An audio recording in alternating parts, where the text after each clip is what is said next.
সুপ্রিয় দর্শক, online news portal ptbnewsbd.com এর নিয়মিত আয়োজন সমৃদ্ধির পথে বাংলাদেশ শীর্ষক সংলাপের পক্ষ থেকে আপনাদেরকে স্বাগত জানাচ্ছি। আমি আশিস কুমার দে। আমাদের আজকের আলোচনার বিষয় বাগেরহাট প্রাচীন স্থাপত্য বিকাশমান পর্যটন খাত। এই বিষয়ে আলোচনা করার জন্য তিনজন বিশিষ্ট নাগরিক আমাদের সঙ্গে যুক্ত হয়েছেন। তারা হলেন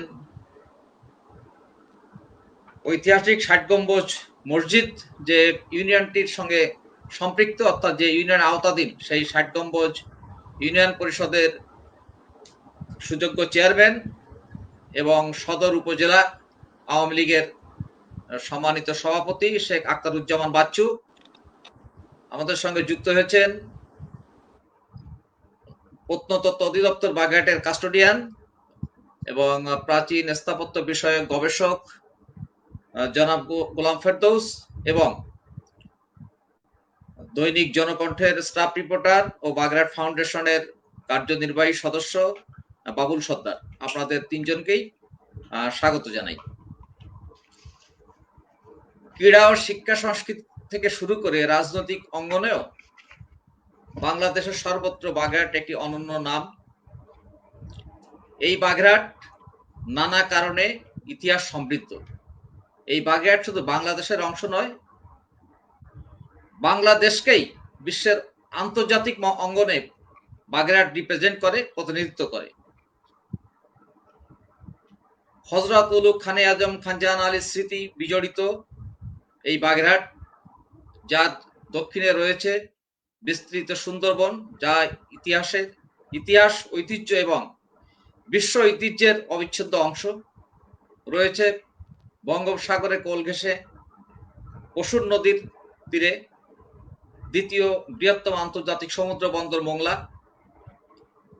আসার কথা 1985 সালে ইউনেস্কো বাগেরহাটকে মসজিদের শহর হিসেবে স্বীকৃতি দিয়েছে, যা এখন আমাদের গর্বের ধন। আমরা এসব বিষয় নিয়ে আলোচনা করব। আমরা আলোচনাটা শুরু করতে চাই জনাব শেখ আখতারুজ্জামান বাচ্চুকে দিয়ে। আপনি একজন রাজনীতিবিদ ও জনপ্রতিনিধি হিসেবে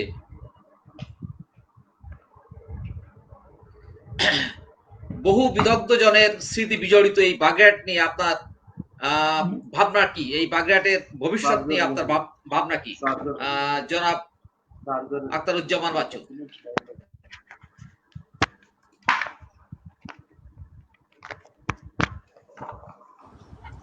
শুভ সন্ধ্যা।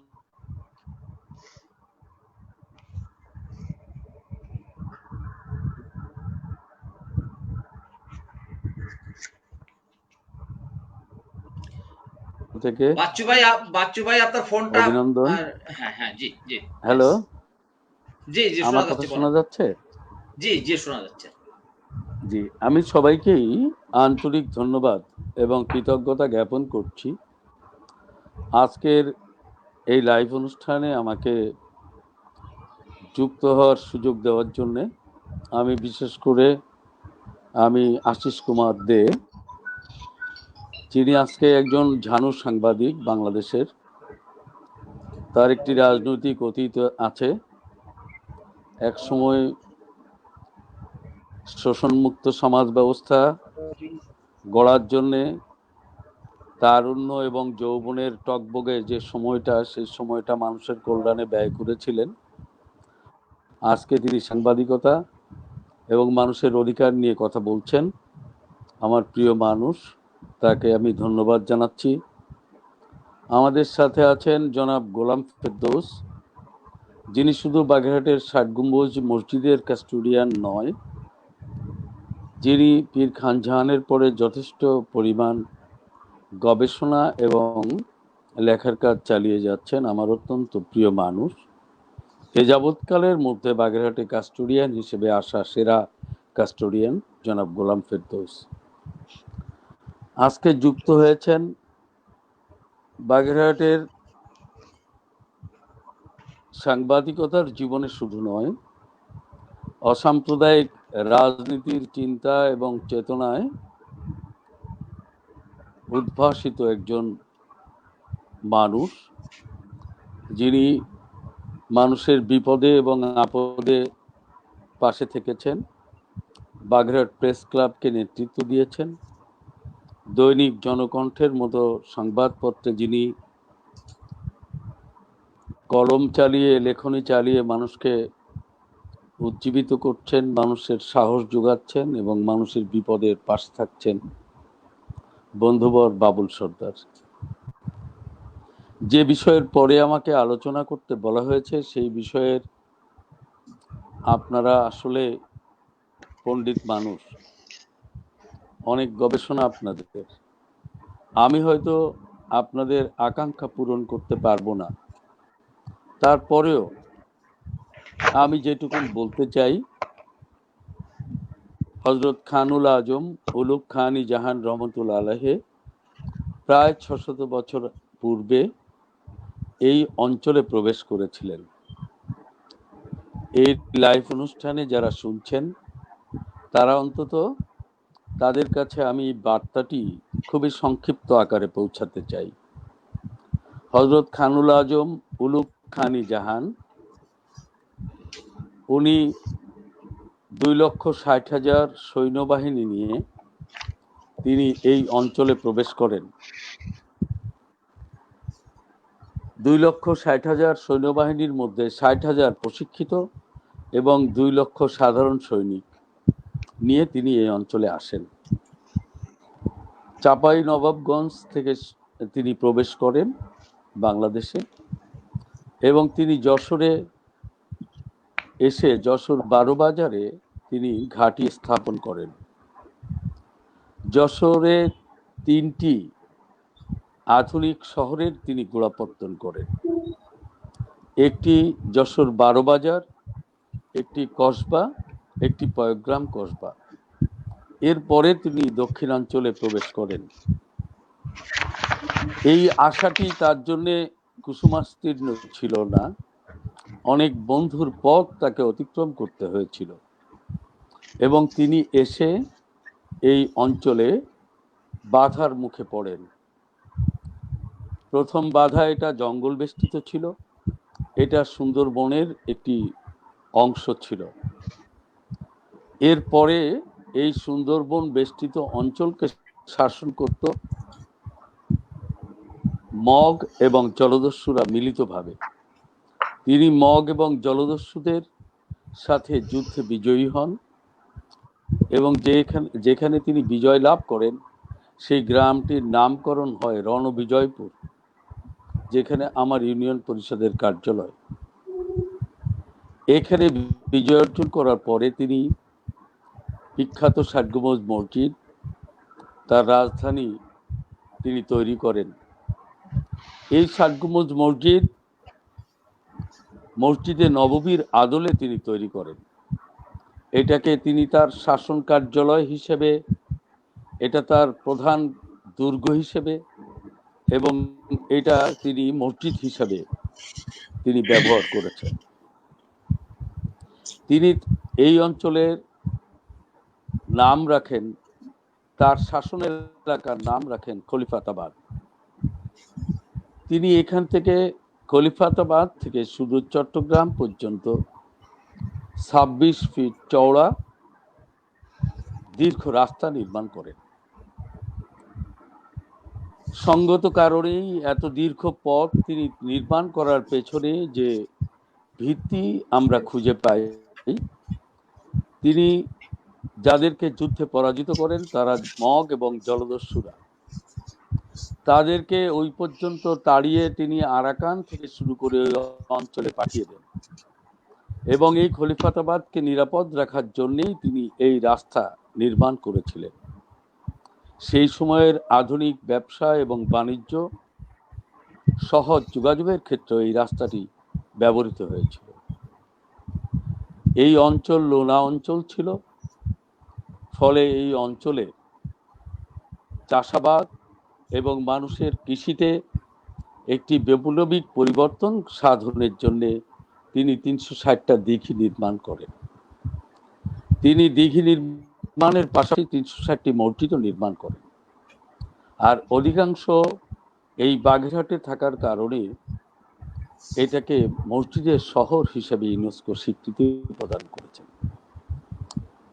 তার শাসনামল তিনি প্রায় 90 বছর জীবিত ছিলেন। তার সময়ে যে সকল সম্প্রদায়ের মানুষেরা এখানে বসবাস করত তারা কেউই এখান থেকে উচ্ছেদ হননি।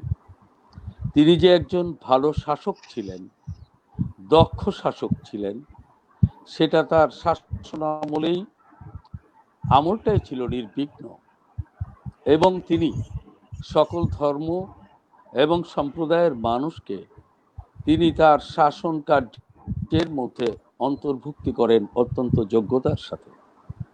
সে কারণেই তার যে বসতভিটা, সেই বসতভিটাকে ঘিরে এখানে পাল সম্প্রদায়েরা এখনো বসবাস করে। যে পাল সম্প্রদায়েরা এখানে মাটি দিয়ে ইট প্রস্তুত করার কাজ এবং বিভিন্ন কারুকাজ তারা করেছিলেন, এবং এই 360টা মসজিদ, বিশেষ করে 60 গম্বুজ মসজিদের যে টেরাকোটার কাজটি, সেটাও অসম্ভব নৈপুণ্যতার মধ্যে এটা ছিল। আজকে কালের স্রোতে এটা হারিয়ে যাচ্ছে। আপনারা এই অঞ্চলের সকল গ্রামগুলির যে নামকরণ হয়েছিল তার ঐতিহাসিক ভিত্তি রয়েছে। আপনারা জানেন যে পীর খানজাহানের সকল স্থাপনায় এখানে পাথর যুক্ত ছিল। 60 গম্বুজ মসজিদে 60টি পিলার দিয়ে নির্মিত হয়েছিল, এবং 60টা পিলারের অধিকাংশ 4টা পিলার বাদে আর সকল পিলারগুলি পাথর দিয়ে তৈরি করা। এই পাথরগুলি কে নিপুণভাবে পিলার আকৃতি করতে গিয়ে এটাকে এই রাখা হয়েছিল পাটরপাড়া নামক গ্রামে। এই পাটরপাড়া মূলত পাথর স্তূপীকৃত করে রাখার কারণে এটা পাথরপাড়া থেকে পাটরপাড়ায় পরিণত হয়েছে। আজকের অধুনা পাটরপাড়া হচ্ছে পুরাতন পাথরপাড়া। এবং আপনারা সকলেই একমত হবেন আমার সাথে যে এখানে এই পাটরপাড়া গ্রামে অন্য কোনো ধর্ম এবং সম্প্রদায়ের মানুষ বসবাস করে না। এখানে মাত্র একটি মুসলমানের বাইরে এখানে কামার সম্প্রদায় এবং কামারপাড়া নামে একটি পাড়া আছে। এই কামাররাই সে সময় এই পাথরকে সুন্দরভাবে কেটে পিলার আকৃতি করে এটা স্থাপন করেছিল। সবকিছু মিলে তিনি 90 বছর বয়স পর্যন্ত বেঁচে ছিলেন, এবং 60 গম্বুজ মসজিদে তিনি ঈশান নামাজের সেজদারত অবস্থায় তিনি ইন্তেকাল করেন। একজন কত বড় স্থপতি হলে এটা সম্ভব যে প্রায় 600 বছর যাবৎ এই ঐতিহাসিক যে 60 গম্বুজ মসজিদ এটা টিকে আছে। এর ইটের যে নির্মাণ শৈলী সেটা আরো অভাবনীয়। আশিসদা শুনলে এবং দর্শকরা শুনলে অবাক হবেন। মাটির মণ্ড তৈরি করে এই লবণ সহিষ্ণু করার ক্ষেত্রে এই মাটির মণ্ডর মধ্যে মধু মিশ্রিত করে দেওয়ার কারণে এই ইটে লবণাক্ততা স্পর্শ করেনি। তা না হলে আমাদের এই অঞ্চলে 100 বছরের বেশি কোনো স্থাপনা টিকে থাকা সম্ভব না, কারণ লবণের আক্রমণে এই স্থাপনাগুলো ধ্বংস হতে বাধ্য। সেখানে 600 বছর ধরে এটি টিকে আছে। প্রত্নতত্ত্ব বিভাগ এটাকে কিছু সংস্কার করেছে বটে, কিন্তু এত সত্ত্বেও এই স্থাপনাগুলো টিকে আছে। শাসক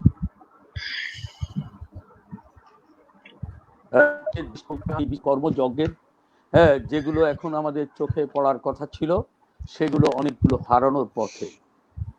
তারপরেও যেটুকুন আছে টিকে, সেটা প্রায় 17টি স্থাপনা ইউনেস্কো কর্তৃক ওয়ার্ল্ড হেরিটেজ হিসেবে এটা স্বীকৃত হয়েছে। একজন মানুষ তার দীর্ঘ জীবনে তিনি নিরলস পরিশ্রম করে তিনি সৃষ্টিকর্তাকে পাওয়ার যে সাধনায় তিনি লিপ্ত ছিলেন সেটাতে তিনি সফল হয়েছেন। অপরদিকে এই পার্থিব জগতের যে সকল অবকাঠামোগত উন্নয়ন তিনি এত বড় উন্নয়ন করেছেন যেটা অনেক মানুষের কল্পনার বাইরে। সেখান থেকে একজন মহাপুরুষের জীবনী এবং তার প্রদর্শিত পথ একটি আলোকিত পথ নিঃসন্দেহে।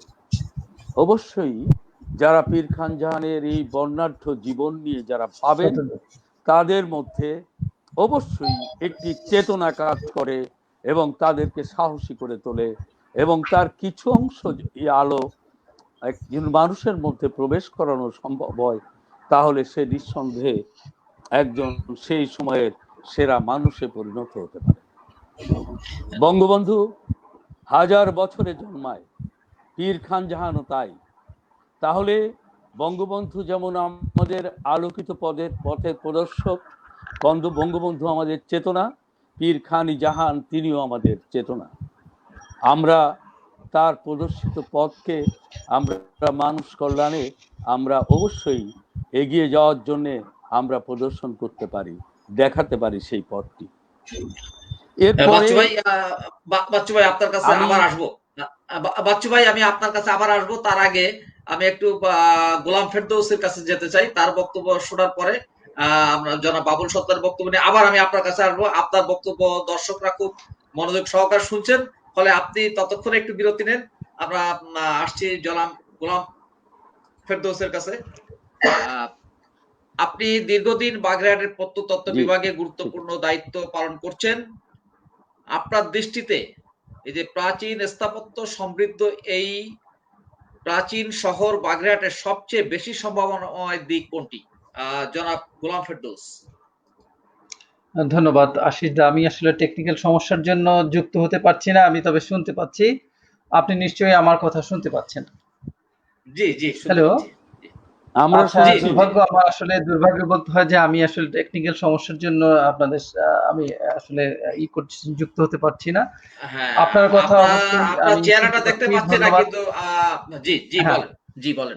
যাক, কথা আপাতত শুনতে পাচ্ছি। আমি চেষ্টা করছি প্রাণপর যে কিভাবে আপনাদের সাথে যুক্ত হওয়া যায়। আপনার প্রথমে ধন্যবাদ জানাচ্ছি এরকম একটি চমৎকার, বিশেষ করে পুরাকীর্তি নিয়ে বাগেরহাট প্রত্ন অঞ্চল সম্ভাবনাময় একটা প্রত্ন পর্যটনে বাংলাদেশের যে কটি উল্লেখযোগ্য স্থান আছে তার মধ্যে বলা যায় যে বাগেরহাট হচ্ছে বাংলাদেশের সবচেয়ে সমৃদ্ধ একটি এলাকা। এটা বাংলাদেশের যারা প্রত্নতাত্ত্বিক ঐতিহ্য এবং নিয়ে গবেষণা করছেন তারা সবাই এক বাক্যে স্বীকার করবেন যে এরকম সীমিত পরিসরে এতগুলো নিদর্শনের উপস্থিতি, এবং সেটা হচ্ছে সুলতানি আমলের। আপনার জানা আছে বাগেরহাটেই একমাত্র বাংলাদেশের যে বিশেষ করে কয়েকটি প্রত্নঢিবি রয়েছে যেটা মধ্যযুগের মিডিয়েভাল পিরিয়ডের যে ঢিবিগুলি, এটা সামাজিক এবং সাংস্কৃতিক ইতিহাসের একটি গুরুত্বপূর্ণ নিদর্শন। বাংলাদেশে এরকম বিশেষ করে সামাজিক এবং সাংস্কৃতিক ইতিহাসের যে গুরুত্বপূর্ণ নিদর্শন সম্বলিত স্থাপনা এবং এরকম প্রত্নঢিবি বাংলাদেশের আর কোথাও সেরকম উল্লেখযোগ্য ভাবে নেই আমার জানা মতে। আপনারা জানেন যে খান জাহানের বসত ভিটা আমরা গত 2001 সাল থেকে পরীক্ষামূলকভাবে খনন করেছি, এবং সেটা 2008 থেকে ধারাবাহিকভাবে 2014 সাল পর্যন্ত কিন্তু আমরা এখানে খনন করেছি। এবং সেখানে খননের একটা বিশেষ উল্লেখযোগ্য বৈশিষ্ট্য হচ্ছে আপনারা যেটা শুনেছেন এবং যে টাকশাল শহর হাভেলি খলিফাতাবাদের কথা উল্লেখ রয়েছে, এবং দুটি খলিফাতাবাদ শহরের কথা উল্লেখ রয়েছে, একটা খলিফাতাবাদ বদরপুর এবং একটা হচ্ছে খলিফাতাবাদ। সেই খলিফাতাবাদ আসলে শহরের কথা আমরা ইতিহাসে শুনেছি, কিন্তু শহরটি আসলে কোথায় ছিল এটা বলা যায় যে এটা কিংবদন্তির শ্রুতি কাহিনীর মতোই ছিল, যেটা 2008 সালে প্রথম আমরা খনন এবং অনুসন্ধানের মাধ্যমে নিশ্চিত হয়েছে। এবং সেটা নিশ্চিত হয়নি শুধু, সেই শহরের যে মাটির নিচে যে বিলুপ্ত স্থাপনা রয়েছে সেই স্থাপনা আমরা নিশ্চিত হয়েছি যে এটা খান জাহানের নির্মিত একটা প্রাচীন শহর, যে শহরটা আপনি জানেন মার্কিন যুক্তরাষ্ট্রের বিশ্ববিখ্যাত ম্যাগাজিন ফোর্বস ম্যাগাজিনে যে বিশ্বের 16টি বিলুপ্ত শহরের কথা উল্লেখ রয়েছে, সেই শহরের একটি হচ্ছে এই বাগেরহাট। বাগেরহাটে কেবল খান জাহানের বসত ভিটা এই ঢিবিতেই নয়, এছাড়াও কিন্তু বেশ কয়েকটি উল্লেখযোগ্য ঢিবি রয়েছে যেটা লোকচক্ষুর অন্তরালেও আমার জানা মতে প্রায় 6-7টি ঢিবি রয়েছে, যার মধ্যে আপনারা জানেন যে বড় আজিনা ঢিবি প্রায় 3 একরের এলাকা নিয়ে জড়িত, এবং এটা নিয়ে নানা ধরনের জনশ্রুতি কাহিনী রয়েছে যে এটা কেউ বলেন যে এটা খান জাহানের একটা 35 গম্বুজ বিশিষ্ট মসজিদ, তাছাড়া সাতখালি বা আমাদের ইগনি মসজিদের পাশে ঢিবি, এছাড়াও বেশ আলমখার ঢিবি, এরকম অসংখ্য ঢিবি রয়েছে যেগুলোতে আমরা যদি প্রত্নতাত্ত্বিক খনন পরিচালনা করতে পারি তাহলে একটা বিশাল সম্ভাবনা শহর, যেটা শহরের কথা আমরা শুনেছি আপনারা যে শহরটির সীমা নির্ধারণ করা হয়েছে উত্তর দক্ষিণে 6 কিলোমিটার এবং পূর্ব পশ্চিমে 2.5 কিলোমিটার। এই বিস্তৃত শহরটা কিন্তু বাংলাদেশের পর্যটন সম্ভাবনাময় একটা গুরুত্বপূর্ণ শহর হতে পারে। আসলে দুর্ভাগ্য আমাদের, আমরা বাংলাদেশে কিন্তু এরকম একটা শহরের বিস্তৃত শহর, সেটাকে সংরক্ষণ করার জন্য যে ধরেন এবং কর্মপরিকল্পনা, সমন্বিত উদ্যোগ এবং কর্মপরিকল্পনা প্রয়োজন, সেটা কিন্তু আমরা আসলে নিতে পারি। আমরা মনে করি এই শহরটি যথাযথ পুনরুদ্ধার করা হলে উদ্ধার করা সম্ভব। বাগেরহাট শুধু সে নয়, আমি মনে করি বিশ্বের যে প্রত্নতাত্ত্বিক ঐতিহ্য সমৃদ্ধ একটি শহর, তার একটি উল্লেখযোগ্য হতে পারে এই বাগেরহাট।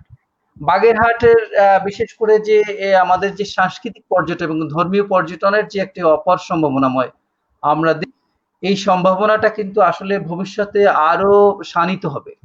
বিশেষ করে আমাদের যে প্রস্তাবিত যে পদ্মা সেতু যে প্রকল্পের যে কার্যক্রম বাস্তবায়িত হলে এবং রামপালে যে প্রস্তাবিত বিমানবন্দর যেটা বাস্তবায়ন হলে এবং এই অঞ্চলের যে সামাজিক সড়ক যোগাযোগ ব্যবস্থার যদি উন্নতি হয়, তাহলে কিন্তু বাগেরহাটের, আমি মনে করি যে আমি যেহেতু বাগেরহাটে 6-7 বছর ধরে আছি, আমি এখানকার বিশেষ করে তৃণমূল পর্যায়ে যে দর্শনার্থীদের সাথে আমার যে বিশেষ করে যে যোগাযোগটা হচ্ছে, তার মধ্যে আমরা কিন্তু একটা পাল ধরতে পারছি।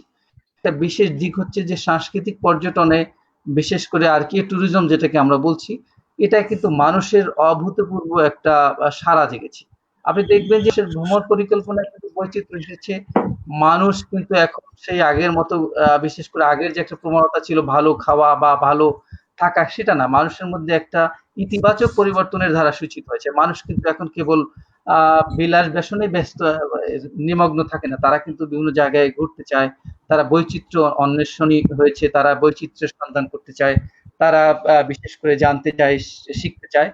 তো আমি মনে করি যে এটা বিশেষ করে সামাজিক যোগাযোগ মাধ্যমের যে বিশেষ করে বিকাশের ফলে এটা একটা বড় ধরনের পরিবর্তন এসেছে। বিশেষ করে তরুণ যে পর্যটক রয়েছে, আমি মনে করি যে আমাদের যে প্রত্নতাত্ত্বিক নিদর্শনগুলি দেখতে আসেন, তার একটা উল্লেখযোগ্য অংশই হচ্ছে যে তরুণরা কিন্তু এটা প্রবণতা হোক আর যে কারণেই হোক, প্রকৃতির প্রতি তাদের অবিচ্ছেদ্য ভালোবাসার জন্যই হোক, তারা কিন্তু প্রত্নস্থলে আসছেন, তারা দেখছেন। এর ফলে কিন্তু একটা যে পর্যটন, আপনারা জানেন যে প্রত্নতাত্ত্বিক নিদর্শনগুলো কিন্তু একটা বড় ধরনের ট্যুরিজমের ক্ষেত্রে প্রমোট করে এবং সেটা আমাদের পর্যটন বিকাশের ক্ষেত্রে একটা বড় ধরনের ভূমিকা পালন করতে পারে। তো এর জন্য আমি মনে করি সমন্বিত উদ্যোগ এবং কর্ম পরিকল্পনা গ্রহণ করা দরকার। কেবলমাত্র প্রত্নতত্ত্ব অধিদপ্তরের ঘাড়েই কি আপনি পর্যটনের মতো এরকম একটা গুরু দায়িত্ব অর্পণ করলে কিন্তু আমরা ট্যুরিজমকে কিন্তু আসলে ডেভেলপ করতে পারবো না। আমি মনে করি এর জন্য সমন্বিত কর্ম পরিকল্পনা গ্রহণ করা দরকার আছে। আমি যেহেতু একটা তৃণমূল পর্যায়ে আছি, আমি এখানে মানুষের যে ভ্রমণ, মানুষের যে পর্যটনের প্রতি যে আকর্ষণ তৈরি হচ্ছে, এটা কিন্তু আমি বিশেষ করে কয়েক বছর থেকে এবং আমাদের যে বিভিন্ন ধরনের দর্শনার্থীদের কাছ থেকে যে মতামত নেওয়া হয়, তাদের যে অভিমত থেকেও কিন্তু আমরা এটা ধরতে পাচ্ছি যে আসলে পর্যটনের এক ধরনের পরিবর্তন আসছে। করোনা পরিস্থিতির কারণে বলা যায় যে বড় ধরনের একটি হুমকি হয়েছে, বিশেষ করে যে আমাদের যে অন্যান্য আর্থিক খাতের মতো কিন্তু পর্যটনেও বড় ধরনের একটা মারাত্মক বিপর্যয়ের দেখা দিয়েছে। আমি আশা করছি এই কোভিড পরিস্থিতির উন্নতি হলে কিন্তু পর্যটনের আবার ইতিবাচক ধারা ফিরে আসবে। যেমন গত 16ই সেপ্টেম্বর আমাদের সাইটগুলো খুলে দেওয়া হয়েছিল। তো সাইট খুলে দেওয়ার পরে আমরা যেটা অনুমান করেছিলাম যে হয়তো দর্শনার্থী তেমন আসবে না, কিন্তু আসলে আমাদের ধারণা ভুল প্রমাণ করেছে। আমরা দেখতে পাচ্ছি যে আশঙ্কা করেছিলাম, যে ধরনের আশা করেছিলাম, তার চেয়ে কিন্তু অনেক বেশি দর্শনার্থী সাইটগুলো পরিদর্শন করছে। তো আসলে বলা যায় যে মানুষ এখানে পরিদর্শন করছে, আমরা তাদের কতটুকু পর্যটন বান্ধব পরিবেশ তৈরি করতে পারছি, আমরা কি আসলেই কি তাদের সেরকম পর্যটন বান্ধব পরিবেশ তৈরি করতে পেরেছি? আসলে আপনারা যদি নিজেরাও দেখেন যে বাগেরহাটের মতো এরকম একটা সমৃদ্ধ প্রত্ন অঞ্চলে দর্শনার্থীরা আসে, এখানে তাদের জন্য আসলে কি পর্যাপ্ত থাকার ব্যবস্থা আছে, হোটেল আছে, এরকম যাতায়াত ব্যবস্থা কি আছে? আমরা কি প্রত্যেকটা পর্যটন, যেমন আপনি যদি কোদলা মঠে যেতে চান, আপনি অনায়াসে কি সেখানে যেতে পারবেন? যাওয়ার জন্য কোনো বাহন খুঁজে পাবেন? আপনি যদি বাগেরহাটের যে ৬০ গম্বুজের যে আশেপাশে যে একটা এটা এটা বিশ্ব ঐতিহ্য হয়েছে একটা বলা যায় যে the historic mosque city of Bagerhat হিসেবে, মসজিদের শহর হিসেবেই এটা বিশ্ব ঐতিহ্যের তালিকাভুক্ত হয়েছে, যেটা 1985 সালে আপনারা জানেন ইউনেস্কো কর্তৃক বিশ্ব ঐতিহ্যের তালিকার অন্তর্ভুক্ত হয়েছে। তো আমরা এই যে সমৃদ্ধ প্রত্ন অঞ্চলকে আমরা কি আসলে যথাযথভাবে কাজে লাগাতে পেরেছি কিনা সেটাও কিন্তু আমরা একটা ভাবনার বিষয়। বিশেষ করে আমি নিজেও মাঝে মধ্যে এখান থেকে অনুভব করছি, এবং বিভিন্ন ধরনের বিভিন্ন শ্রেণী পেশার যে দর্শনার্থীরা আসে তাদের সাথে যে আমার কথা হয়, তারা কিন্তু আসলে এই বিষয়গুলো তুলে ধরছেন যে আপনাদের যে কোনো সাইটে আমরা দিতে পারছি না, এখানে আসলে যাতায়াত ব্যবস্থা নেওয়া, নিরাপত্তার একটা বড় ধরনের ঘাটতি রয়েছে। তো এই বিষয়গুলো কিন্তু প্রত্নতত্ত্ব অধিদপ্তরের কিন্তু পক্ষে কিন্তু সম্ভব না। এখানে এগিয়ে আসতে হবে যে অন্যান্য সড়ক বিভাগকে এগিয়ে আসতে হবে, এলজিইডি কে এগিয়ে আসতে হবে। আর একটা বিষয় হচ্ছে আমাদের বাগেরহাটে কেবল কয়েকটা মসজিদই নয়, এছাড়া কিন্তু অনেক নিদর্শন রয়েছে। আপনারা জানেন যে বাগেরহাটের এই যে মুনিগঞ্জে যেমন একটা মঠ রয়েছে, একটা শিব মন্দির রয়েছে। এছাড়াও ফকিরহাট সহ অন্য জায়গায় কিন্তু অনেক নিদর্শন ছড়িয়ে রয়েছে। আমরা কি আসলে কেবলই কি প্রত্নতত্ত্ব অধিদপ্তর এই নিদর্শনগুলো কি তার পক্ষে কি সম্ভব এই সকল নিদর্শনগুলোকে সংরক্ষণ করা? আমি তো মনে করি বিশ্বের অনেক দেশেই কিন্তু কেবল প্রত্নতত্ত্ব অধিদপ্তর নয়, এজন্য স্থানীয় সরকারকে এগিয়ে আসতে হবে, এখানে পৌরসভাকে এগিয়ে আসতে হবে, তাহলে কিন্তু সম্মিলিতভাবে আমাদের পর্যটনকে আমরা সমৃদ্ধ করতে পারবো। আমরা মনে হ্যাঁ করি যে আগামী বাংলাদেশের যে বলা যায় এয়ার ট্রাফিক করিডোরের মধ্যে যে বাংলাদেশের অবস্থান, এবং বাংলাদেশ বিশ্বের এমন একটি দেশ যেখানে এত স্বল্প বলা যায় বা ব্যয়ে এই দেশটা ভ্রমণ করা যায়, এবং এই জন্য কিন্তু বিদেশিরা কিন্তু আমাদের দেশে আসছে, অহরহ আসছে, কারণ অল্প বলা যায় খরচে কিন্তু এত চমৎকার ভাবে ভ্রমণ করার বিশ্বের খুব কম দেশই রয়েছে। এবং এই দেশের যে সমৃদ্ধ সংস্কৃতি, তারা কেবল একটি দেশে দেখতে আসে না, সেই দেশের সংস্কৃতিকে কিন্তু তারা ধারণ করতে আসে, দেখতে আসে। তো আমি মনে করি আমি গত বছর এই আপনার সেপ্টেম্বর মাসে আমি চীনে গিয়েছিলাম। তো সেখানে আমি দেখেছি যে চীন কিন্তু সত্যিকার অর্থেই হয়তো এখন বিশ্ব অর্থনীতিতে একটা বড় রোল প্লে করছে, কিন্তু তারা কিন্তু এখনো নিজেরা কিন্তু ডেভেলপিং কান্ট্রি হিসেবে তারা বিশ্বের অন্য দেশের সাথে নিজেদের পরিচয় করে দিচ্ছে। আমাদের চেয়ারম্যান মহোদয় ষাট গম্বুজের আখতারুজ্জামান বাচ্চু মহোদয় কিন্তু চীন পরিদর্শন করেছেন, উনি গিয়েছিলেন। তো আসলে চীনে যদি আমরা হেরিটেজ সাইট গুলো দেখি, একটা স্টোন ফরেস্ট একটা হেরিটেজ সাইট, যেটাকে বলা যায় যে এটাকে তারা কত চমৎকার ভাবে উপস্থাপন করেছেন, এবং সেখানে টুরিস্টদের যে কত ধরনের সুযোগ সুবিধা ফ্যাসিলিটি করেছেন। আমরা যদি বলা যায় থাইল্যান্ডের যে কোনো সাইটে যদি যাই, অনেকেই থাইল্যান্ড গিয়েছেন, দেখেছেন, তারা সাধারণত বলা যায় যে ছোট ছোট নিদর্শনগুলো, যেটা আমি মনে করি বাগেরহাটের মতো এরকম সমৃদ্ধ নিদর্শন তো বলা মানে তুলনাই করা যায় না তাদের যে কোনো সাইটের সাথে তুলনা করলে। তারা কিন্তু টুরিস্টদের জন্য একাধিক বলা যায় যে ৬০ থেকে ৬৫টা সুযোগ সুবিধা সমৃদ্ধ করে যে কোনো সাইটে। তারা টুরিস্টদের বলা যায় যে টুরিস্টদের সুযোগ সুবিধার ফাঁদে ফেলে কিন্তু সেখানে বলা যায় যে আকর্ষণ সৃষ্টি করেছেন। আমরা কিন্তু আসলে তাদেরকে প্রলুব্ধ করতে পারি নাই, এবং আমি মনে করি ধন্যবাদ গোলাম ফেরদৌস, আপনার কাছে আমরা আসবো, আমরা আপনার বক্তব্য আবারও দর্শকদের শোনাবো। আসছে এবার বাবুল সর্দারের কাছে। জনাব বাবুল সর্দার, আপনি একজন পেশাদার সিনিয়র সাংবাদিক, একই সঙ্গে সমাজকর্মীও বটে। তো আপনার দৃষ্টিতে পুরাকীর্তি এই যে পর্যটন খাতের বিকাশের ক্ষেত্রে বাগেরহাটে বাধাগুলো কি কি, যদি সেসব বাধা অতিক্রম করার কোনো পরামর্শ আপনার থাকে, আপনি দর্শকদের সেগুলো বলবেন। জনাব বাবুল সর্দার।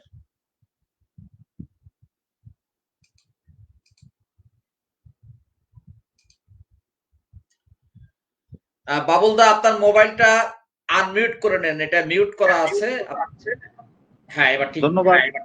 ধন্যবাদ পিটিভি নিউজকে এবং তার কর্ণধার আশিস কুমার দে মহোদয়কে আমাকে সংযুক্ত করার জন্য। কারণ দীর্ঘদিন ধরেই আমার খুব লালিত একটি স্বপ্নের জায়গা, আমার ইচ্ছার একটি জায়গা, যে বাগেরহাট পর্যটন নগরী হিসাবে, বাগেরহাট জেলাটাকে পর্যটন জেলা হিসাবে ঘোষণা করা হোক, এই দাবিটি দীর্ঘদিন ধরে বন্ধুবর ষাট গম্বুজ ইউনিয়নের সুযোগ্য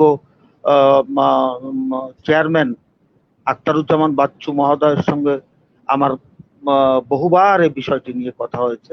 এখানে যারা পর্যটন শিল্পের বিকাশ চান তাদের সাথেও আমার এই নিয়ে বহুবার কথা হয়েছে, এবং আমি সবসময় স্বপ্ন দেখি যে বাগেরহাট জেলা একটি পর্যটন জেলা হিসেবে ঘোষণা করা হবে।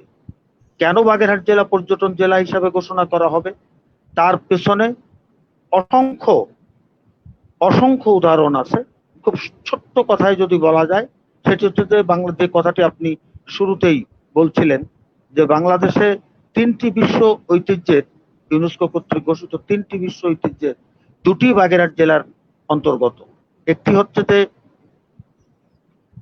মানে বিশ্ব সৌন্দর্যের আধার এবং লীলাভূমি এবং জীববৈচিত্র্যের আধার বলা হয় যাকে, এবং বিশ্বের এক বৃহত্তর ম্যানগ্রোভ বাদাবন যাকে বলা হয়, যে বন্যের কথা বলা হয় যে দিন রাত 24 ঘন্টার মধ্যে যার 6 বার রূপ পাল্টায়, এমন একটি মোহনীয়, এমন একটি আকর্ষণীয় সুন্দরবন আমাদের এই জেলার বৃহৎ অংশটাই বাগেরহাট জেলার অন্তর্গত।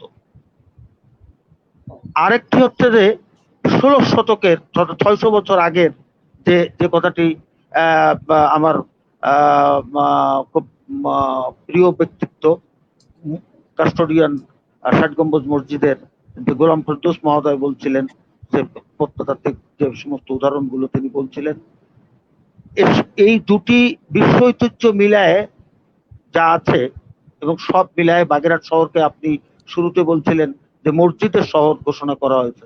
বাগেরহাট শহর মসজিদের শহর বলা হয়, অসংখ্য মসজিদ আছে, পুরাকীর্তি আছে।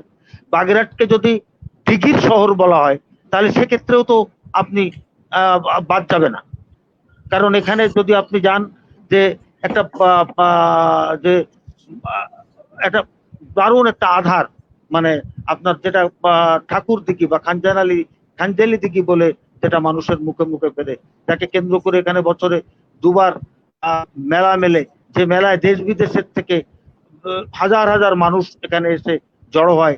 মেলার 3 দিন আগেই এখানে লোকে লোকে সমাগম হয়ে যায়।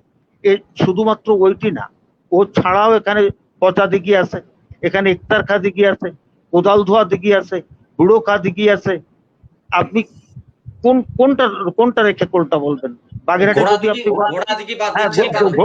ঘোড়া দিঘি, রাইট, আপনাকে ধন্যবাদ। ঘোড়া দিঘি আছে, আপনি কোনটা রেখে কোনটা? আপনার ঝলমলিয়া দিঘি আছে রামপালে, আপনি কোনটা বলবেন? মানে এত হারায় যায় কথা। আপনি মসজিদের আপনি বলেন, আপনি আনার খা মসজিদের কথা বলেন, গঙ্গা খা মসজিদের কথা বলেন, দারিয়া খা মসজিদের কথা বলেন, কাটনি মসজিদের কথা বলেন, চিল্লাখানার কথা বলেন, সোনা মসজিদের কথা বলেন, এটি কিন্তু সবই এই বাগেরহাটের মধ্যে।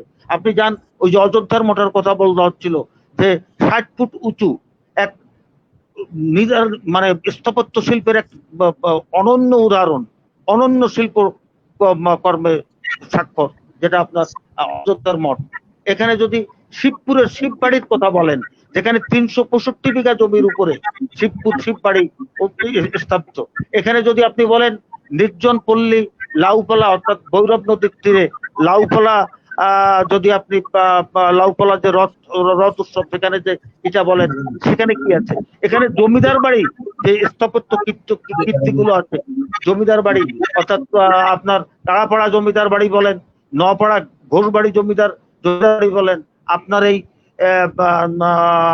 নাগের বাড়ি জমিদার বাড়ি বলেন, কতগুলো স্থাপত্য শিল্প এখানে আছে। আপনি এখানকার নদীগুলো দেখেন না, ভৈরব নদী বলেন, আপনার বলেশ্বর বলেন, আপনার দড়াটানা নদী বলেন, আপনার নদী বলেন, এখানে কি মনোরম সব, এবং এর উভয় দিকে মাইলের পর মাইল কি অপরূপ মনোরমা সৌন্দর্য। এখানে একটা গাঢ় সবুজের এই জনপদ, মসজিদের শহর জনপদ, দিঘির শহর এই জনপদ, স্থাপত্য শিল্পের এই জনপদ, আপনার সুন্দরবন কোলে নিয়ে সমুদ্র ঘাসা এই জনপদ। তারপর আপনি সুন্দরবনের ভিতরে দেখেন না যে আপনার যে কতগুলো আপনার সুন্দরবন থেকে 1 কিলোমিটার, 2 কিলোমিটার, 3 কিলোমিটার পাড়ের থেকে এগোয়ে যে এক একটা আপনার সেই যে আপনার দ্বীপের মতো, যেটা আপনাকে বলা হয় আপনার দুবলার চর যেগুলো আছে, অসংখ্য 11-12টা কি নিদারুণ চর, মানে কি অপরূপ সৌন্দর্যময় শোভামণ্ডিত চর। আপনি আপনি এখানে একটা পর্যটন শিল্পের বিকাশ হতে পারে। বাগেরহাটের একজন মানুষ, বাগেরহাটের একজন ব্যক্তি, বাগেরহাটের একটা ছেলে এখান থেকে মাত্র 30,000 40,000 টাকা আয় করার জন্য তিনি ঢাকায় যান, তিনি চিটাগাংয়ে যান, তিনি মালয়েশিয়া যাওয়ার চিন্তা করেন, তিনি বিদেশে যাওয়ার কথা চিন্তা করেন। অথচ আমি ব্যক্তিগত জীবনে বিশ্বাস করি, এই জীবনের এই মুহূর্তে এসে, পড়ন্ত জীবনে এসে, যে বাগেরহাটে যদি এই পর্যটন শিল্পের বিকাশটা গড়ে তোলা যেত, যদি আমরা সমন্বিত উদ্যোগে কাজটি করতে পারতাম, তাহলে এখানে 2 লাখ 3 লাখ টাকা বেতন দিয়ে আমরা বাইরের লোকদেরকে চাকরি দিতে পারতাম। আমরা সেই সংস্কৃতিটা গড়ে উঠতে পারি। আজকে এক সেকেন্ড, বিশ্বজুড়ে আজকে পর্যটন শিল্প একটা শক্তিশালী শিল্প, একটি শক্তিশালী মাধ্যম, অথচ আমরা সেটি পারিনি। আমি একটু ছোট্ট উদাহরণ দেবো। এক্ষেত্রে নিরাপত্তার অভাবের কথা বলা হবে, এক্ষেত্রে যোগাযোগের কথা বলা হবে, এক্ষেত্রে আপনার অনেকগুলো উদ্যোক্তার অভাবের কথা বলা হবে। আমি 3টে কথা এক বাক্যে বলে চাই। সেটি হচ্ছে যে এখানে যে সংস্কৃতিটা গড়ে ওঠা দরকার ছিল, পর্যটন বান্ধব সংস্কৃতি, সেটি গড়ে উঠতে পারেনি। আমি 2011 সালে আপনার ইসে গিয়েছিলাম থাইল্যান্ডে। আমি সেখানে দেখেছি, কোনো এক লোককে দেখলাম, একটা সুন্দরী মেয়েকে দেখে, কিছু মনে করবেন না, এটা বলাই উচিত, একটা সুন্দরী স্লিম বডির একটা মেয়েকে দেখে, নারীকে দেখে এক লোক খুব করে তাকে বিরক্ত করছে, আর উনি মিষ্টি করে হেসে দিয়ে উনি চলে যাচ্ছেন। উনি যতবারই বিরক্ত করছেন, তারপর উনি একটি ফ্ল্যাক্সি লোডের দোকানে ঢুকলেন, ওই ভদ্রলোক ওর পাশ দোকানে ঢুকলো। আমারও কৌতূহল হলো যে ব্যাপারটা কি। আমি ওনাদের অনুসরণ করে গেলাম, এবং একটু পরে মহিলা দোকানে দাঁড়ায়, ফিরে আরো মিষ্টি করে এসে দিয়ে ওই ভদ্রলোককে বলল, আপনি যাকে খুঁজছেন আমি সে না, আপনি অমুক জায়গায় যান, ওই জায়গায় যান, ওখানে গেলে আপনি আপনার কাঙ্ক্ষিত ব্যক্তিদেরকে পাবেন। আমি আসলে যৌনকর্মী নই, আমি একটি, উনি তখন পরিচয় জিজ্ঞেস করলেন যে আপনি কি করেন, উনি বললেন যে আমি একটি কলেজের শিক্ষকতা করি। তিনি পদার্থের টিচার ছিলেন। কিন্তু তারপরে উনি চলে গেলেন, আমি পরে ওনার কাছে কথা বললাম, উনি আমাকে বুঝিয়ে বললেন যে আমার তো এখানে বিরক্ত হওয়ার কিছু নেই, আমার গায়ে তো আর চিল মারা নেই যে আমি কে। আমাকে উনি বিরক্ত করলেও আমি তো বিরক্ত হওয়ার কোনো কারণ নেই। উনি তো আমার দেশে এসছেন, উনি আমার লক্ষ্মী, উনি আমার দেশের, উনি আমার অর্থনৈতিক উন্নতির পক্ষে উনি সহায়তা করছেন। এই যে সংস্কৃতির মানসিকতা আমাদের দেশে হলে কি হয়ে যেত সেটা তো বুঝতেই পারেন। অর্থাৎ এই যে সাংস্কৃতিক যে মানসিকতা, পর্যটন বান্ধব যে সংস্কৃতি গড়ে তোলা, এটি আমরা গড়ে তুলতে পারিনি। নিরাপত্তার ব্যবস্থাটা একটি বড় বিষয়, এটি যদি সামনে আসে আমি তখন আবার বলার চেষ্টা করব। আমি এই পর্যন্ত রাখি, শুধু বলবো, নদী বলেন, খাল বলেন, অপরূপ মানে আপনার ওই সৌন্দর্যের কথা বলেন, মসজিদের কথা বলেন, আপনার সুন্দরবনের কথা বলেন, প্রত্নতাত্ত্বিক নিদর্শনের কথা বলেন, সব মিলিয়ে বাগেরহাট, গোটা বাগেরহাটি এক অপরূপ সৌন্দর্যের লীলাভূমি। এখানে গাঢ় সবুজের শান্ত নিরাপদ। বাবুল সর্দার, আপনার কাছে আমরা আবারও আসার চেষ্টা করব। এই বাগেরহাট শহরেই রয়েছে বিশ্বখ্যাত রসায়ন বিজ্ঞানী স্যার আচার্য প্রফুল্লচন্দ্র রায়ের স্মৃতিধন্য দক্ষিণবঙ্গের ঐতিহ্যবাহী বিদ্যাপীঠ সরকারি পিসি কলেজ, যে কলেজের ছাত্র। এখানে ফেরদৌস ভাই এই কলেজে পড়েছেন কিনা জানি না, তবে আমরা অন্য 3 জনই এই কলেজের ছাত্র হিসেবে, প্রাক্তন শিক্ষার্থী হিসেবে আজও গর্ববোধ করি। আমরা গর্বিত এই কারণে যে বাংলাদেশে তিনটি জায়গা, অর্থাৎ 3টি নিদর্শন বিশ্ব ঐতিহ্যের তালিকাভুক্ত হয়েছে। তার 2টি বাগেরহাটে, যার একটি হলো 60 গম্বুজ মসজিদ সহ 17টি স্থাপনা, যার 10টি মসজিদ। সুতরাং আমরা ছোটবেলায় যখন পড়েছি যে মসজিদের শহর ঢাকা, এখন আমরা গর্ব করে বলি মসজিদের শহর বাগেরহাট, যা বিশ্ব ঐতিহ্যের তালিকাভুক্ত। বাচ্চু ভাই শুরুতেই বলেছেন যে যুগে যুগে একজন হযরত খানজাহানের জন্ম হয় না, যুগে যুগে একজন বঙ্গবন্ধুর জন্ম হয় না। সুতরাং হযরত খানজাহানের সেই পূর্ণ স্মৃতি বিজড়িত বাগেরহাট শহরকে পরিবেশ বান্ধব, পর্যটন বান্ধব, জনবান্ধব শহর বা জেলা হিসেবে, জনপদ হিসেবে গড়ে তোলা আমাদের সকলের সম্মিলিত প্রয়াস, যেটা গোলাম ফেরদৌস বলেছেন। আমি যাচ্ছি জনাব আখতারুজ্জামান বাচ্চুর কাছে।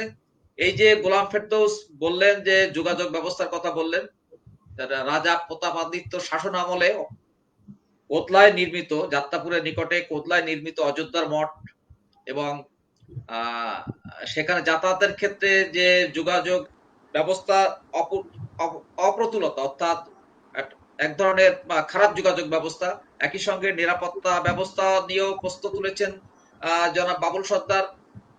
এছাড়া গোলাম ফেরদৌস বলেছেন যে বাগেরহাটে আধুনিক কোন হোটেল, যেটা পর্যটন বান্ধব হোটেল গড়ে ওঠেনি। সব মিলিয়ে পর্যটকদের যে আকাঙ্ক্ষা, সেই আকাঙ্ক্ষার জায়গাটাকে কিন্তু বেশ শূন্য রয়ে গেছে। এই ব্যাপারে রাজনৈতিকভাবে, প্রশাসনিকভাবে কোন উদ্যোগ গ্রহণ করা যায় কিনা, জনাব আখতারুজ্জামান বাচ্চু। জি, অনেক ধন্যবাদ আশিস দা। আমি ধন্যবাদ জানাচ্ছি। আমি দ্বিতীয় পর্বেই এটা আলোচনা, আমি প্রথম পর্বে তো যেটা করেছি, দ্বিতীয় পর্বটা আসলে পর্যটন বান্ধব একটি পরিবেশ তৈরি করতে গেলে তার তিনটি জিনিস প্রয়োজন। এক হচ্ছে যে পর্যটক, দেশি এবং বিদেশি পর্যটকদের জন্য একটি নিরাপদ এবং স্বাচ্ছন্দ্য আবাসন ব্যবস্থা। সেক্ষেত্রে ইতিমধ্যেই আমাদের 7 তলা বিশিষ্ট একটি মোটেল প্রায় নির্মাণাধীন, দৃশ্যমান হয়েছে 7 তলা পর্যন্ত। শীঘ্রই এটি পর্যটকদের থাকার জন্য তাদের সংকট নিরসনে একটি গুরুত্বপূর্ণ ভূমিকা পালন করবে। এই মোটেলটির বাইরেও ব্যক্তিগতভাবে আরো কিছু হোটেল হয়েছে, কিন্তু এটা বিশ্বমানের হয়নি। আমি মনে করি যে আমাদের 5 স্টার, 4 স্টার, 3 স্টার হোটেল হওয়া খুবই জরুরি, এবং আমাদের অঞ্চলে বিনিয়োগ যদি করতে চান কেউ, সেটা অপার সম্ভাবনাময় একটি বিনিয়োগ হবে। আমি আশা করব যে যারা শুনছেন এর মধ্যেও যদি কেউ এইটার আগ্রহী থেকে থাকে, তাহলে সেটা হলে ভালো হবে। আমরা দীর্ঘদিন খুবই হতাশার মধ্যে ছিলাম। আওয়ামী লীগ দীর্ঘকাল ক্ষমতায়, মাননীয় প্রধানমন্ত্রী, ওনাকে বলেছিলাম যে ওনাকে 2011 সালে বলেছিলাম যে এটাকে পর্যটন অঞ্চল ঘোষণা করতে। তিনি আমার কাছে জানতে চেয়েছিলেন কেন। আমি বলেছিলাম যে পদ্মা পার হলে আমাদের জাতির পিতার সমাধিসৌধ, এরপরে আপনি যে জেলা থেকে এমপি নির্বাচিত হয়ে বাংলার প্রধানমন্ত্রী, সেই জেলাতে 2টা বিশ্ব ঐতিহ্য, সেক্ষেত্রে এটা কেন পর্যটন অঞ্চল হবে না। উনি আমাকে বলেছিলেন এটা হবে, তার ঐকান্তিক প্রচেষ্টা রয়েছে, এবং সেই প্রচেষ্টায় একটি নতুন গতি সৃষ্টি হয়েছে। তারই বঙ্গবন্ধুর দৌহিত্র শেখ তন্ময় বাগেরহাট 2 আসনের এমপি নির্বাচিত হওয়ার পরে তিনি পর্যটন বান্ধব অনেক কিছুই তিনি এখানে নির্মাণের জন্য তিনি আগ্রহী, এবং সে কারণেই তিনি প্রথম জাতীয় সংসদ সদস্য নির্বাচিত হয়ে তিনি পর্যটন মন্ত্রণালয়ের স্থায়ী কমিটির সদস্য নির্বাচিত হয়েছেন। এবং তার সাথে আমার একাধিকবার এই পর্যটনকে বিকাশের ব্যাপারে তার যে আন্তরিকতা, তার দূরদর্শী চিন্তা, সেগুলো তিনি এখানে আলোচনা করেছেন। সেক্ষেত্রে যোগাযোগের ব্যাপারে একটি নতুন গতি সৃষ্টি হবে। আমাদের গোলাম ফেরদৌস ভাই বলেছেন আমাদের পদ্মা সেতু আমাদের এই যোগাযোগ ব্যবস্থাকে একটি নতুন মাত্রা যুক্ত করবে। আমাদের বাগেরহাটের ফয়লার কাছে যে বিমানবন্দর, সেই বিমানবন্দরটি শীঘ্রই যদি চালু হয়ে যায়, তাহলে সেক্ষেত্রে আমাদের টুরিস্টদের একটি আধুনিক এবং স্বল্প সময়ের মধ্যে একটি যোগাযোগ তৈরি হবে। আমাদের রাস্তা অবকাঠামোগুলির ইতিমধ্যেই কাজ শুরু হয়েছে। আমরা আশা করছি অচিরেই এই রাস্তাগুলির একটি স্থাপনা থেকে অন্য একটি স্থাপনার যোগাযোগ খুবই সমৃদ্ধ হবে। 2টি বিভাগীয় বিশ্রামাগার পর্যটকদের জন্য, একটি ষাটগম্বুজ মসজিদের দক্ষিণ পাশে নির্মিত হয়েছে, আর একটি মাজারে ঢুকতে বাম পাশে নির্মিত হয়েছে। আমি এত ছোট্ট বলবো, আমি 2013 সালে আমি বাগেরহাট জেলায় শ্রেষ্ঠ চেয়ারম্যান হিসেবে আমি সিঙ্গাপুর, মালয়েশিয়া ভ্রমণ করেছিলাম, এবং সেখানে আমি ট্যুরিজমের যে সকল সম্ভাবনা এবং তাদের যে টুরিস্টদেরকে আকৃষ্ট যে ভিন্ন ভিন্ন কৌশল, সেটা আমার খুবই ভালো লেগেছিল। মালয়েশিয়ায় হোম স্টে পদ্ধতি, তো সেক্ষেত্রে আমাদের এখানে হোম স্টে পদ্ধতির মাধ্যমে আমাদের টুরিস্টদেরকে এখানে আকৃষ্ট করতে পারে, টুরিস্টদের থাকার ব্যবস্থা করতে পারে। এরপরে আসেন আমাদের নিরাপত্তা, নির্বিঘ্ন নিরাপত্তা, যোগাযোগ ব্যবস্থার ক্ষেত্রে যেটা আমাদের অপরূপ চৌধুরী স্যার একসময় ডিটিসি ছিলেন, তাকে একবার আমাদের বিশ্ব পর্যটন দিবসে আমরা প্রধান অতিথি করেছিলাম। ওনার কাছে আমি বলেছিলাম যে বাগেরহাট ৬০ গম্বুজ থেকে আপনি একদম এই অযোধ্যার মঠ পর্যন্ত প্রশস্ত রাস্তা নির্মাণ করতে হবে, রাস্তার দুই পাশ আলোক উজ্জ্বল করতে হবে, যাতে করে রাতে এবং দিনে টুরিস্টরা নির্বিঘ্নে চলাচল করতে পারে। সেক্ষেত্রে আমাদের সাথে আরেকটি জিনিস যুক্ত হয়েছে, আমাদের টুরিস্টদের নিরাপত্তার প্রশ্নে আমাদের টুরিস্ট পুলিশ অবশ্যই একটি চমৎকার আয়োজন। আমি এক্ষেত্রে সরকারকে এবং পর্যটন মন্ত্রণালয়কে ধন্যবাদ এবং কৃতজ্ঞতা জানাতে চাই। এর পাশাপাশি আমাদের যোগাযোগ, বাসস্থান এবং নিরাপত্তা তিনটি বিষয়ের পাশাপাশি আরেকটি বিষয় খুব গুরুত্বপূর্ণ, সেটা বাবুল ভাই খুবই চমৎকার ভাবে বলেছেন।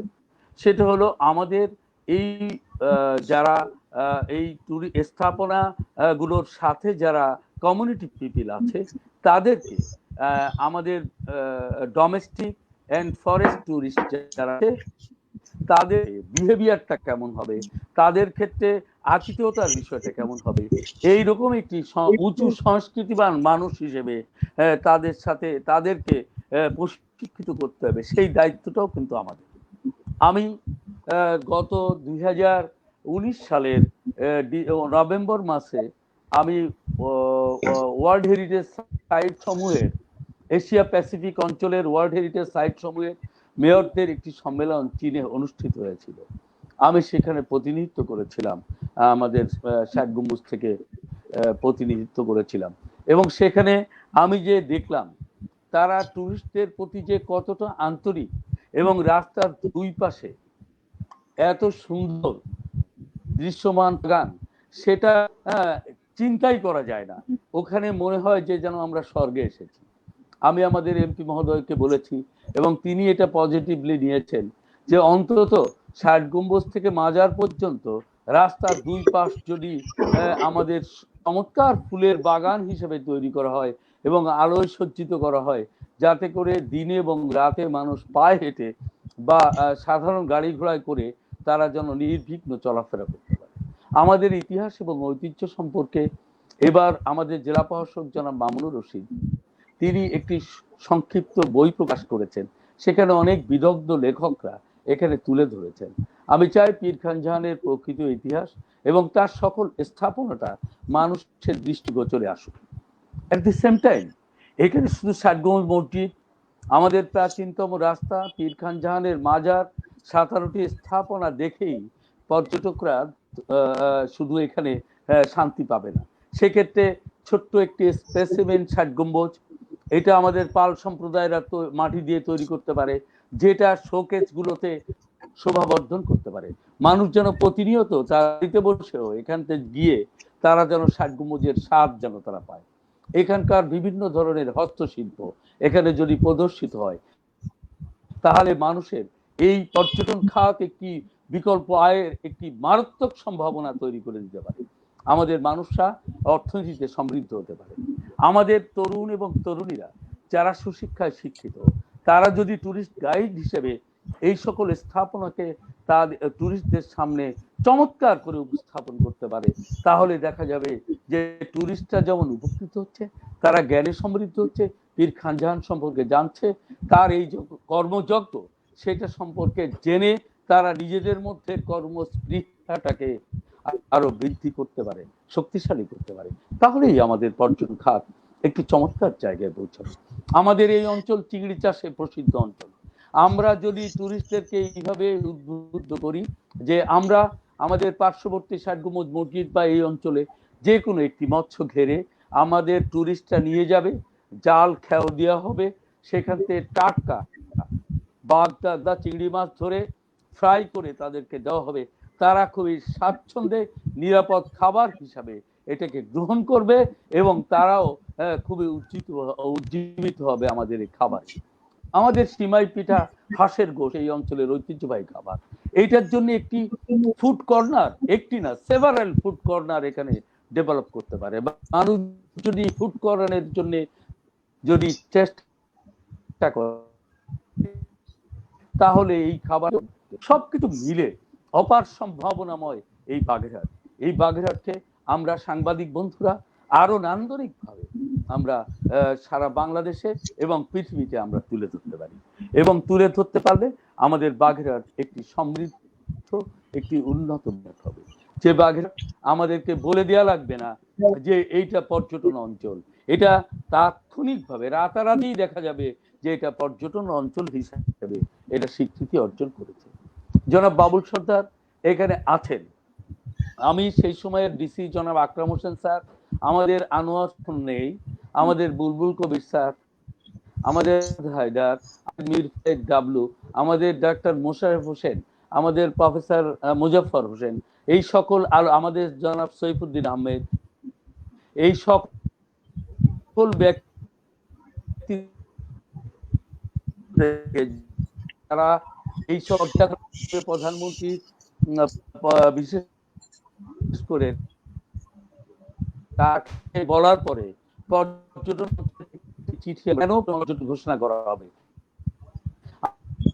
আমরা তো দিয়ে আমরা যৌক্তিক কারণ তুলে ধরার জন্য আমরা সে সময় ৬০ গম্বুজের ডাকবাংলোতে মিটিং করে আমরা চিঠি পাঠিয়েছিলাম তথ্যপত্র সহ।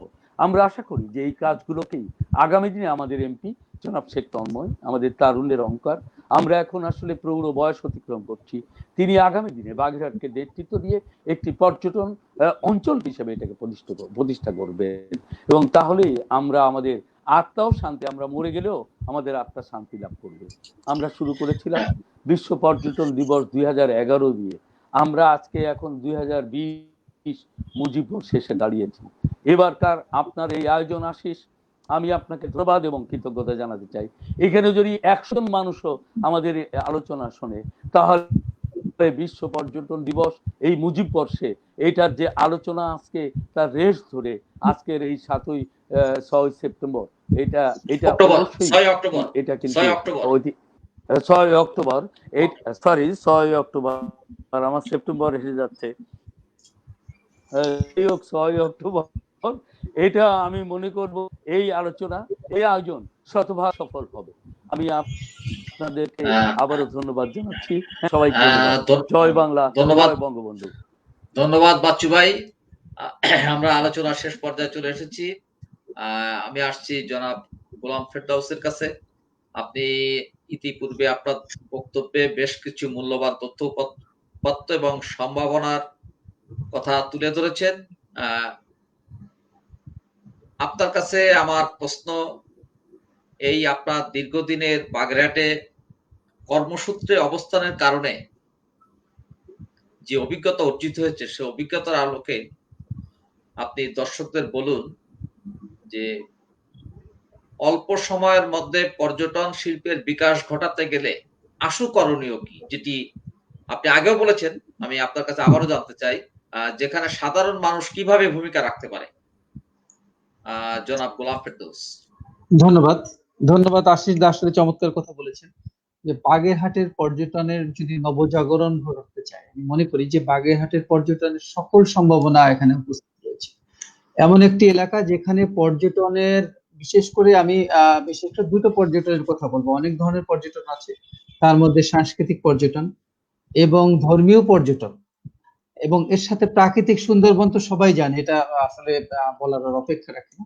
সুন্দরবনের যে দুর্নির্বার আকর্ষণ, আসলে এটা পৃথিবীর সকল মানুষ এই ফরেস্ট, ম্যানগ্রোভ ফরেস্ট দেখার জন্য আগ্রহী এবং কৌতূহলী। তো সেটা নিয়ে আমি কথা বলবো না, আমার কর্মক্ষেত্র হচ্ছে বলা যায় যে প্রত্ন পর্যটন। তো আমি কিন্তু বাগেরহাটে প্রত্ন পর্যটনে অপার সম্ভাবনা দেখতে পাচ্ছি। আমি যবে থেকে বাগেরহাটে এসেছি, আমি খুবই আশ্চর্য হয়ে যাই যে এরকম একটা সমৃদ্ধ প্রত্ন অঞ্চল, যেখানে মানুষ, সত্যি কথা, বাগেরহাটে আপনি জানেন পঙ্গপালের মতো মানুষ ছুটে আসে। বিশেষ করে আমি খানজাহানের যে বিভিন্ন ধর্মীয় অনুষ্ঠান এবং উৎসব মাজার সময় আমি এখানে দেখেছি যে মানুষ আসলে সত্যিকার অর্থে যে এখানকার যে সুতীব্র টানে, বিশেষ করে ধর্মীয় পর্যটনে মানুষ পাগলের মতো ছুটে আসে, এবং মানুষ এখানের যে এক একটা মনুমেন্টের সামনে যখন আসে তারা আবেগে আক্রান্ত হয়ে যায়।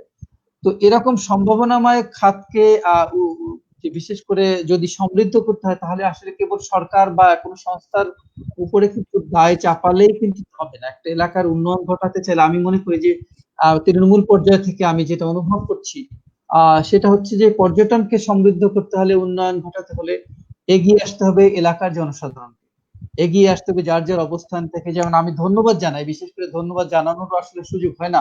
আমি মনে করি যে সুন্দরবন রিসোর্ট এবং চন্দ্রমহলিকো পার্ক যে উদ্যোক্তা রয়েছেন দুজনকে, বিশেষ করে ডাক্তার মোশাররফ হোসেন মহোদয়কে আমি ধন্যবাদ জানাই। তিনি এই স্রোতের বিপরীতে এসে আমি মনে করি তিনি এখানে একটা ক্লিনিক খুলতে পারতেন বা এরকম কিন্তু তিনি উদ্যোগ নিতে পারতেন, তার বর্তমান প্রেক্ষাপটে আলো লাভজনক হতো। তিনি কিন্তু আমাদের বাগেরহাটের যে প্রত্ন পর্যটনকে কিন্তু তিনি বলা যায় যে এখানে আরো আকর্ষণ বৃদ্ধি করেছেন। মানুষ কিন্তু আমি দেখেছি অনেকেই আসে, এসে সন্তানদের নিয়ে তখন হয়তো যায় সুন্দরবন রিসোর্ট। তারপরে আরো একটু ভ্রমণের যেমন বাগেরহাটের যে এলাকা, এখানে ঘুরতে একজন দর্শনার্থীর কিন্তু বড় জোর আধা ঘন্টার মধ্যে ৬০ গম্বুজ এবং তার সংলগ্ন পুরাকৃতির দেখা শেষ হয়ে যায়।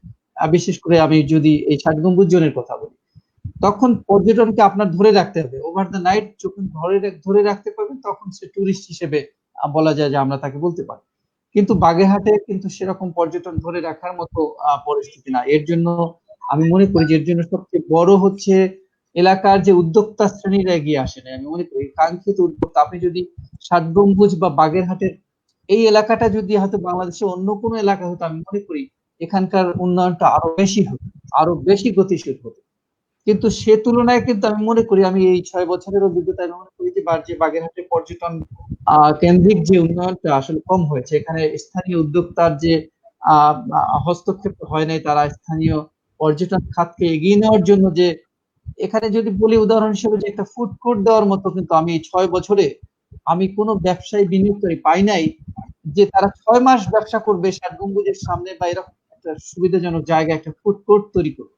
এর ফলে কি হয়, আমরা পর্যটকরা যে আমি আগে বলেছিলাম যে আসলে পর্যটকরা অনেকটা দয়া করেই আমাদের এই সাইটগুলো দেখতে আসে, তাদের যে সুযোগ সুবিধা আমরা নিশ্চিত করছি তাতে আমি নিজেও হতবাক হয়ে যাই যে মানুষ আসলে কেন আসে। তাদের চেয়ে আমরা বলা যায় যে একটা টয়লেট ফ্যাসিলিটিস আমরা দিতে পারি না এখানে, যেখানে থাইল্যান্ড, চীন একটা পর্যটন এলাকায় গেলে তারা সুযোগ কোনটা রেখে কোনটা নেবে সেটা তারা দিশেহারা হয়ে যায়, আর সেখানে আমরা তাদের বেসিক যে মৌলিক যে সুবিধাটা আমরা দিতে পারছি না।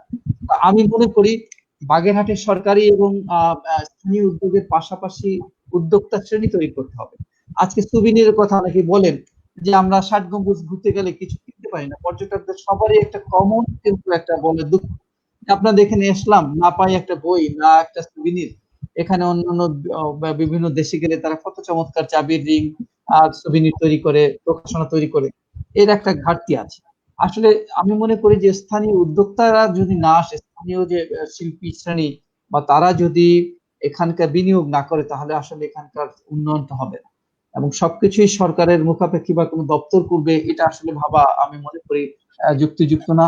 এবং আমি মনে করি স্থানীয় উদ্যোক্তা শ্রেণী তৈরি করা যেদিন তৈরি হবে, যারা এগিয়ে আসবে পর্যটনকে ভালোবেসে, বাগেরহাটের পর্যটনকে যদি তারা ভালোবাসে তবে তাদের বিনিয়োগ করতে হবে। আমি মনে করি সম্মিলিত উদ্যোগ এবং বিশেষ করে গভর্নমেন্ট এবং বিশেষ করে ব্যক্তিগত উদ্যোগের যখন সমন্বয় ঘটবে, চমৎকার মেলবন্ধন হবে, তখনই বাগেরহাটের পর্যটন সম্ভাবনা বলেন বা বাংলার বাগেরহাটের পর্যটনের যে অফুরন্ত সম্ভাবনা এটাই কার্যকর হবে। আমি মনে করি। ধন্যবাদ জনাব গোলাম ফেরদৌস। সময়ের বাধ্যবাধকতার কারণে আপনাকে থামাতে হচ্ছে, আমি যাচ্ছি বাবুল সর্দারের কাছে। বাবুল দা একজন গণমাধ্যম কর্মী, একজন সমাজ সচেতন নাগরিক, সর্বোপরি বাগেরহাটের একজন বাসিন্দা হিসেবে সরকারের কাছে আপনার কোনো সুপারিশ বা পরামর্শ আছে কিনা বাগেরহাটকে পর্যটন বান্ধব জনপদ হিসেবে গড়ে তোলার ক্ষেত্রে? আচ্ছা আচ্ছা, বাগেরহাট তো আমি তো আবার শুরুর বক্তব্য এবং অন্যান্য যারা কথা বলেছেন সেখানে একটা কথাই সবাই এক বাক্যে তুলে ধরেছেন যে বাগেরহাট জেলা, গোটা বাগেরহাট জেলাটাই একটি পর্যটন জেলা হিসাবে ঘোষণা হতে পারে এবং হাজার বছরের শ্রেষ্ঠ বাঙালি জাতির জনক বঙ্গবন্ধু শেখ মুজিব মুজিবুর রহমানের সুযোগ্য কন্যা এবং আমি মনে করি বিশ্বের এখন অন্যতম আলোকিত এবং সুযোগ্য প্রধানমন্ত্রী জননেত্রী শেখ হাসিনা সেই উদ্যোগগুলো গ্রহণ করছেন এবং তার একটা ধারাবাহিকতাও এখানে আছে। আমি সে কথাটি ও বলবো একটু পরে। তার আগে আমি একটু পরিসংখ্যান বাগেরহাট, আমি তার আগে বাগেরহাটের জেলা প্রশাসক যিনি বর্তমানে আছেন জনাব মামুনুর রশিদ মহোদয়, আমি তাকে আমার ব্যক্তিগত পক্ষ থেকে একটি অভিনন্দন জানাতে চাই বাগেরহাটবাসীর হিসাবে। সেটি হচ্ছে যে উনি এবার পর্যটন দিবস করোনা পরিস্থিতির কারণে আমাদের অনেক সংক্ষিপ্ত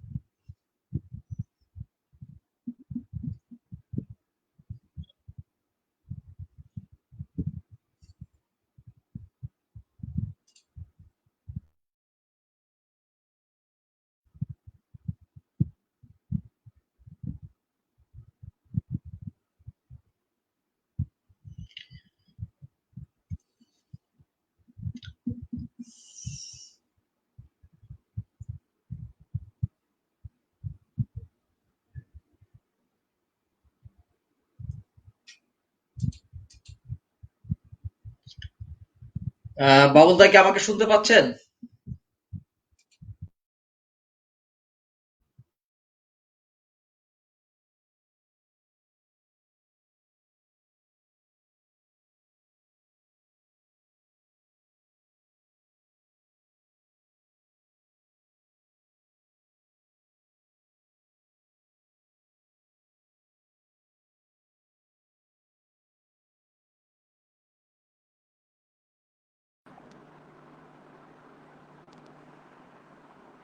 আশিস দা, হ্যালো।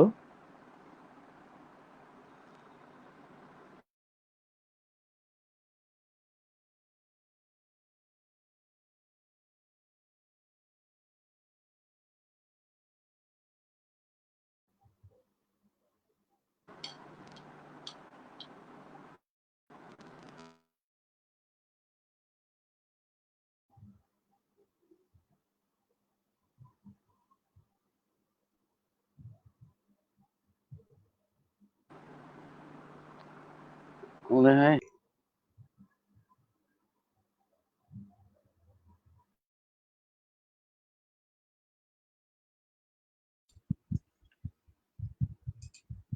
সুপ্রিয় দর্শক, বড় ধরনের ইন্টারনেট বিপর্যয়ের কারণে আমাদের অনুষ্ঠানটি প্রচারের শেষ মুহূর্তে বিঘ্ন করছে।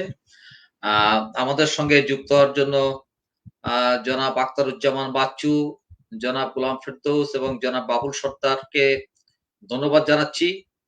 অনুষ্ঠান চলাকালে দর্শকদের পক্ষ থেকে আমার ব্যক্তিগত ফেসবুকের মেসেঞ্জারে বেশ কয়েকটি অনুরোধ এসেছে যে এই আলোচনা দীর্ঘ সময় চালানোর জন্য, কিন্তু একদিনে অনুষ্ঠান দীর্ঘ সময় ব্যাপী করলে দর্শকদের অনেক ক্ষেত্রে ধৈর্যচ্যুতি ঘটে, এছাড়া কিছু যান্ত্রিক সমস্যাও দেখা দেয়। তবে আমরা আপনাদের তিনজনকেই অনুরোধ করছি এই বিষয়ে খুব শিগগির আরো একটি অনুষ্ঠান আমরা আয়োজন করব, যাতে করে আপনাদের মতো বিজ্ঞজনদের মূল্যবান বক্তব্য আমরা দর্শকদের কানে পৌঁছে দিতে পারি। সুপ্রিয় দর্শক, আমরা খুব শীঘ্রই এইসব অতিথিকে নিয়ে আবারও একই ধরনের অনুষ্ঠানের আয়োজন করব। ইসলামের আলোকবর্তিকাবাহী সুফি সাধক হযরত খানজাহানের পূর্ণ স্মৃতি বিজড়িত এই বাগেরহাট শহর, যে শহরে প্রজ্ঞার পদতলে রেখেছেন জগৎখ্যাত বিজ্ঞানী আচার্য প্রফুল্লচন্দ্র বসু, যেখানে এসেছিলেন রাজা প্রতাপাদিত্য, সব মিলিয়ে বাগেরহাট বিশ্বের বুকে একটি অনন্য নাম। আমরা এই নামকে চিরস্থায়ী করে রাখতে চাই, স্বর্ণাক্ষরে লিখে রাখতে চাই। বাগেরহাট একটি পর্যটন বান্ধব জনপদ বা জেলা হিসেবে রাষ্ট্রীয় স্বীকৃতি পাক, আমরা সেই প্রত্যাশা করি। আমরা বর্তমান সরকার প্রধান মাননীয় প্রধানমন্ত্রী বঙ্গবন্ধু কন্যা শেখ হাসিনার কাছে আমাদের বাগেরহাটবাসীর পক্ষ থেকে স্বনির্বন্ধ আবেদন যে মুজিব বর্ষেই হোক এই ঘোষণা, বাগেরহাট হোক পর্যটন বান্ধব জেলা, যা বিশ্ববাসীকে বারবার আকৃষ্ট করবে। আগামীতে দেখা হবে অন্য কোনো বিষয় নিয়ে। সে পর্যন্ত দর্শক আপনারা সবাই নিরাপদে থাকুন, সুস্থ থাকুন, ভালো থাকুন। শুভরাত্রি।